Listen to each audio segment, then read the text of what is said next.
Hey guys, today I'm gonna do a study on Genesis chapter 25. So let's get into it. Abraham had taken another wife whose name was Keturah, and she bore him Zimran, Joshua, Midan, Ishbak, Suah. Joshua fathered Sheba and Dedan. Dedan's son was Asherin, Lizarson, Eliman, and Midan's son were Ephah, Haggard, Abba, and Elazar.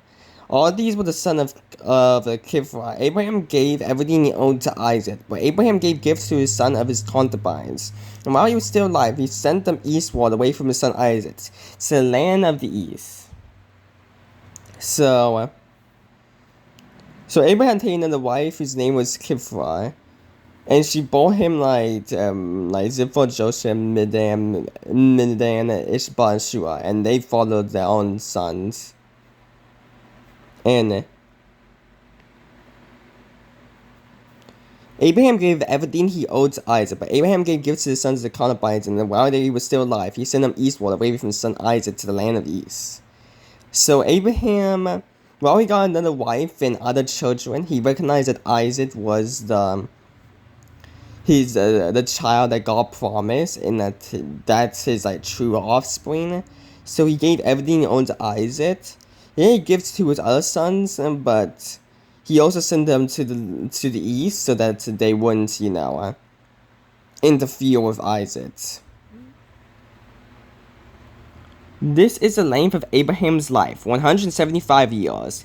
He took his last breath and died at a good old age, old and content. And he was gathered to his people. His son Isaac and Ishmael buried him in the cave of Maraphat near Morah, in the field of Ephron, son of Zohar, the Hephathites.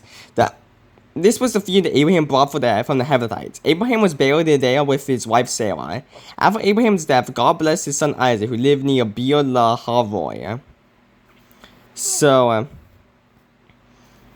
He took his last breath and died at good old age, old and content, and he was gathered to his people. Abraham was content with his life that God gave him, and because he lived 175 years and he had a good life. His sons Isaac and Ishmael buried him in the cave of Maraphat near Morah, in the field of Ephron, son of Zohar the Hephatite. This was a field that Abraham bought from the Hephathites. Abraham was buried there with his wife Sarah. So they buried him where he was buried with where he buried his wife. And then after Abraham's death, God blessed his son Isaac, who lived near Beer Lahai.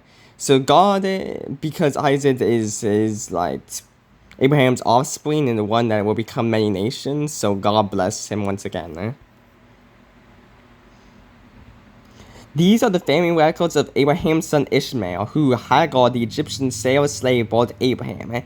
These are the names of Ishmael's son, and their names according to the family records are Navarro, Ishmael's firstborn, then Kedar, Abedel, Mishban, Mishmel, Dumana, Mashida, Hadda, Tema, Juto, Naphshit, and Chemishin.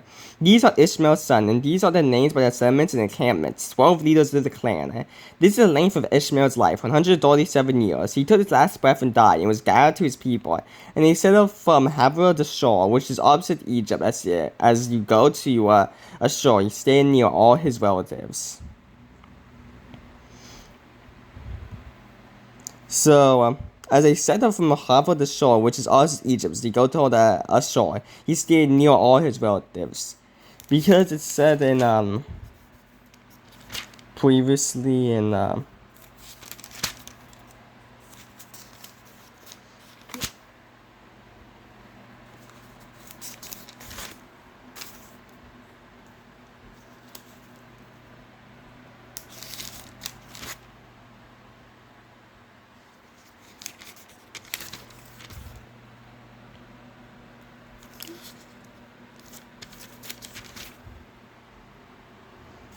this man would be like a wild donkey. His hand would be against everyone, everyone's hand would be against him. He would settle near all his relatives. So he settled near all his relatives. And the angel of the Lord told Hagar.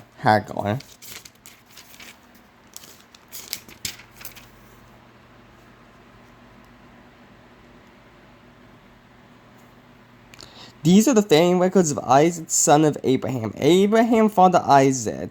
Isaac was 40 years old when he took as his wife Rebekah, daughter of Bethuel the Aramean from Padan Aram, the sister of Laban the Amorite. And Isaac prayed to the Lord on behalf of his wife because she was childless.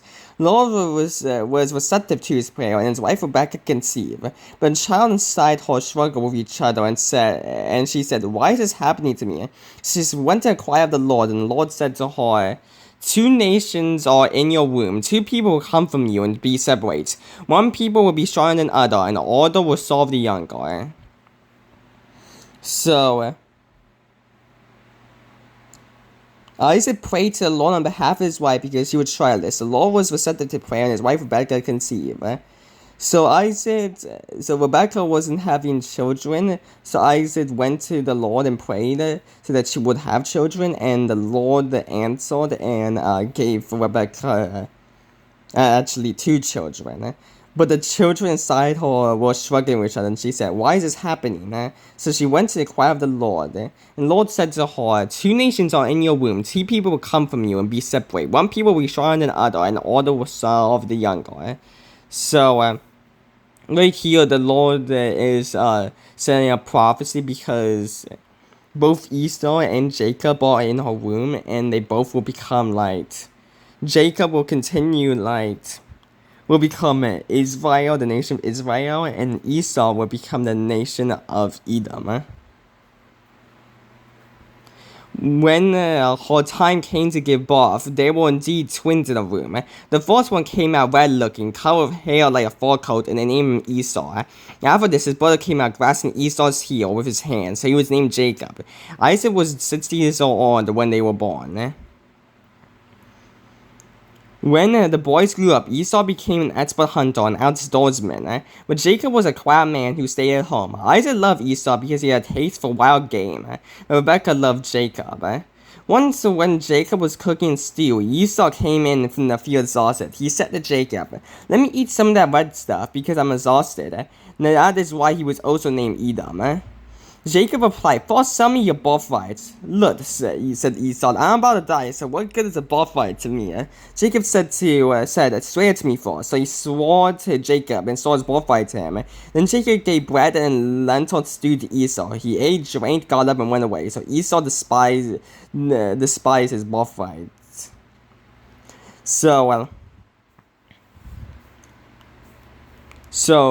So 2 nations are in your womb, and 2 people will come from you and be separate. One person will be stronger than the other, and older will serve the younger. Once when Jacob was cooking stew, Esau came in from the field exhausted. He said to Jacob, "Let me eat some of that red stuff because I'm exhausted." That is why he was also named Edom. Jacob replied, "First sell me your birthright." "Look," said Esau, "I'm about to die, so what good is the birthright to me?" Jacob said, "Swear to me first." So he swore to Jacob and swore his birthright to him. Then Jacob gave bread and lentil stew to Esau. He ate, drank, got up, and went away. So Esau despised his birthright. So first, we see So the older will serve the younger. So first we see Esau giving his birthright to Jacob.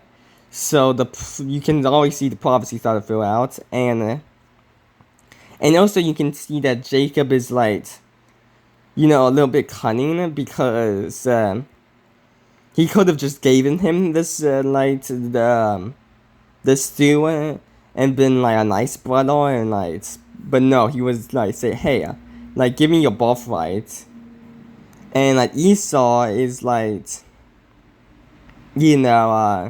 don't know how exhausted he was. I don't know if he's exaggerating or what, but he's definitely not that smart.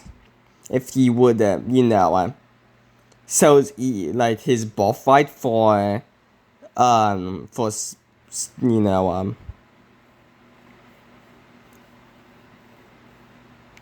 stew.